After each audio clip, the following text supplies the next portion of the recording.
nandito po tayo ngayon sa pwesto namin. Kasali po ako sa tupad. Ngayon guys, tatanungin natin yung bawat kasama ko kung anong gagawin nila sa sasahurin nila sa tupad. Ate, anong gagawin mo sa sasahurin mo sa tupad? Babayad utang. Bayad ng ilaw.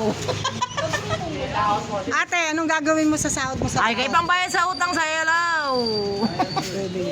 Ilaw to. Ate, anong gagawin mo sa sahod mo sa tupad? Ganon din te, pambayad utang. Bihira. Wala bang pampamasahe dyan? Pampamasahe, pampariban.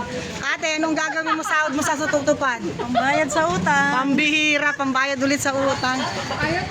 Anong gagawin mo sa sahod mo sa tupad? Pang-birthday ng bunso. Pwede. Kuya, anong gagawin mo sa sahod mo sa tupad? Pambilyar ko lang yun.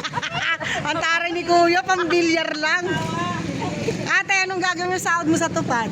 Ano? Hindi ko pa alam eh. Ay, taray, hindi pa alam. Mukhang ano to, maraming nakasuksok ha, hindi pa alam gagawin. Ate, anong gagawin mo sa sahod mo sa tupad? Pambayad utang.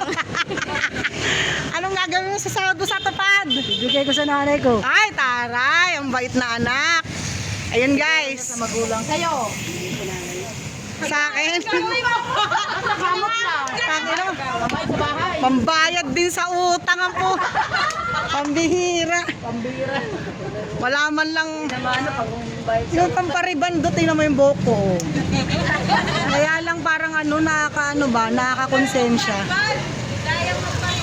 Oo. Bibenta ko na lang tong buhok ko, kikita pa ako, di ba?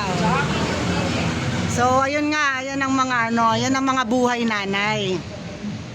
Yung isa mabait na anak, yung isa bibigay sa nanay.